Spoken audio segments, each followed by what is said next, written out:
au Seigneur Jésus. C'est pourquoi tu as dit dans ta parole, Seigneur, dans Josué 1, verset 8, que cette parole ne doit pas s'éloigner de notre bouche, oh Seigneur, ce matin, papa. Que c'est à travers cette parole que nous ayons, Seigneur, du succès de notre entreprise, Seigneur. Ce matin, oh Seigneur Jésus, nous voulons faire ta volonté, Seigneur Jésus. C'est-à-dire écouter ta parole, oh Seigneur. Viens prendre le contrôle de ce moment, oh Seigneur Jésus. Afin que ton nom puisse te glorifier, Seigneur. Que tout esprit qui osera se lever pour pouvoir nous distraire, Seigneur Père.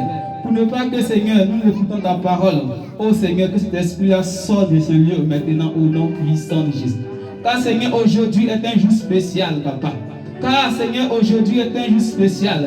Aujourd'hui est le jour où tu as fait descendre ton esprit sur nous, Seigneur, ce matin. Seigneur, ce matin, nous sommes la fête de la Pentecôte. Fête de la Pentecôte. Vas-y. Deutéronome 16, verset 9.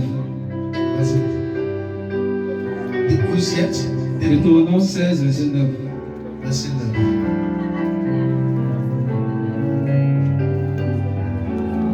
Tu compteras 7 semaines. Dès que la faucille sera mise dans les blés, tu commenceras à compter 7 semaines. Parole du Seigneur. Amen.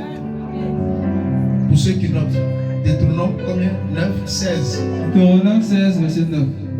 Verset 9. Ok. Il dit, tu compteras 7 semaines. 7 semaines. Dès que la faucille sera mise dans les blés, tu commenceras à compter 7 semaines. Et 7 semaines. Amen. Amen. Veuillez vous asseoir.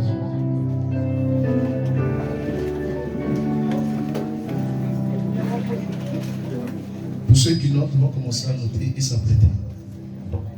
Il a dit, tu comptes 7 semaines.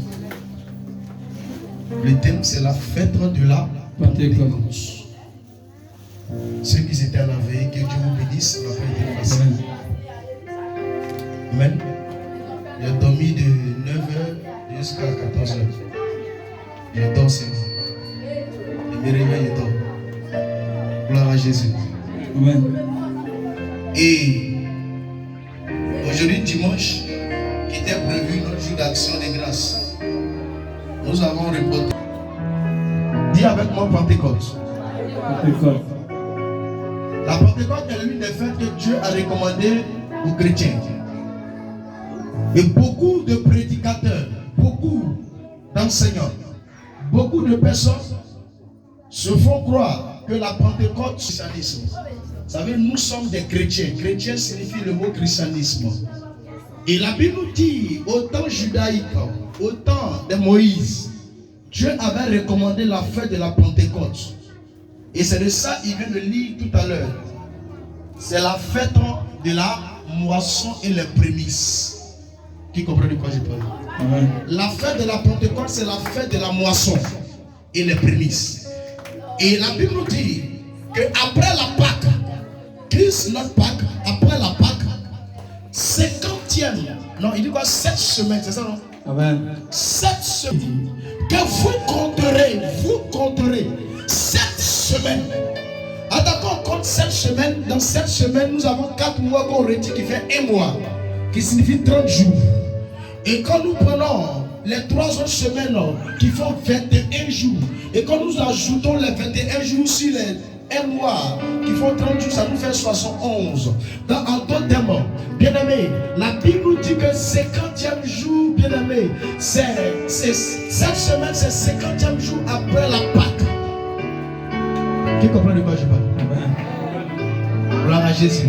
Amen. Vas-y, prends le deuxième. Nous allons écouter Lévitique. Prends Lévitique. Nous allons comprendre combien de jours que le Seigneur nous recommande. Lévitique 23, verset 16. Lévitique 23, 16. Vas-y. Vous compterez 50 jours. Vous compterez 50 jours Jusqu'au lendemain du 7e sabbat. Voilà. Et vous ferez à l'Éternel une offrande. Voilà. Vous compterez 50e jour. Et jusqu'au lendemain, que le jour, que le 7e jour qui ajoute, qui font les 21 jours. Parce que 20 jours. La Bible nous dit 20 jours. La fête, c'est 50 jours après la Pâque. En d'accord, nous prenons une semaine. 2 semaines, 3 semaines, 4 semaines, ça fait 1 mois. Tu comprends de quoi je parle? Amen. Et quand nous ajoutons les 3 semaines sur les, comment on appelle ça, 4 semaines, ça nous fait combien de semaines? Ça nous fait 7 semaines, c'est pas ça? Amen. Ça nous fait 7 semaines. Et les 7 semaines, le Christ nous dit que dans le livre de Lévitique, il dit vous comptez combien de jours? 50e jour, ça fait 1. Après ta Pâque que tu as fêté, Christ que ta Pâque, 50e jour, tu as compté, tu as la veille. Maintenant, il dit quoi, continue? Et jusqu'au lendemain du 7e sabbat. Jusqu'au lendemain du 7e. Ça veut dire le 7e jour devient le premier jour de la fête de la moisson. Où qu'est-ce que tu vas faire, vas-y? Et vous ferez à l'Éternel. Et vous ferez à l'Éternel une offrande nouvelle. Une offrande nouvelle. Amen. En d'autres termes, la fête de la Pentecôte, c'est la fête des prémices et la fête des moissons. Amen. Au temps judaïque, ils avaient choisi un jour où ils faisaient la fête de ce qu'on appelle leur prémisse, leur premier-né. Ça veut dire la fête où on apporte tout ce qui a de l'importance. Ça veut dire tout ce qui a plus de valeur.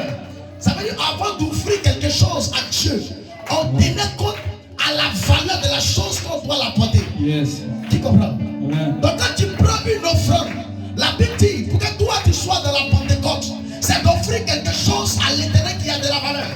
Donc Amen. le jour que toi tu prends quelque chose qui a plus de la valeur pour toi, la Bible dit que toi tu es dans ta Pentecôte. Amen. La Pentecôte n'est pas fixée un jour. Le jour qui était fixé par les apôtres était un jour où Dieu lui-même il allait venir. Son esprit allait venir vous visiter.